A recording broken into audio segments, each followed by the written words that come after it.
இன்றைக்கி நார்த்தங்காய் இல்லைன்னா கிச்சிலிக்கான்னு சொல்லுவாங்க, அதோடைய பச்சடி எப்படி பண்ணுறதுன்ட்டு பார்க்கலாம். இன்றைக்கி மண் சட்டியே எடுத்துருக்கோம். ஸோ அதில் நல்லெண்ணெய் ஊற்றிருக்கு, கடுகு போட்டு தாளித்து எடுத்துக்கலாம். கல்லுப்பு கொஞ்சமாக போடுறேன். இந்த மாதிரி மூடி கொடுத்துக்கோங்க, அப்போ ஈஸியாக வெந்துடும். பெப்பர் பவுடர் போட்டுக்கிறேன். யூஸ்வலாக வந்து பச்சடியில் வந்து நம்மளோட சாம்பார் பொடி அரைச்சி வச்சுருக்கோம் இல்லையா, ஸோ அதுதான் போடுவாங்க. இல்லைன்னா வெறும் ட்ரை சில்லி பவுடர் மட்டும் போடுவாங்க. பட் ஹெல்த்துக்காக வந்து நான் பெப்பர் பவுடர் போட்டிருக்கேன். கொஞ்சம் அரை டம்ளர் தண்ணி விட்டு மூடி கொடுத்து வேக வச்சுருக்கு.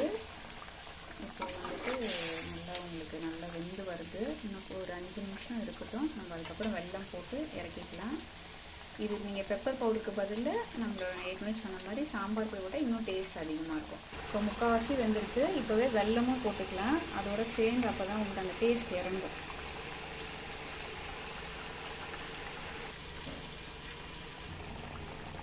இப்போ பாருங்கள், அந்த வெல்லம் போட்டதுனால உங்களுக்கு அந்த ஒரு திக்னஸ், அந்த ஒரு கன்சிஸ்டன்சி பார்த்தாலே தெரியும்.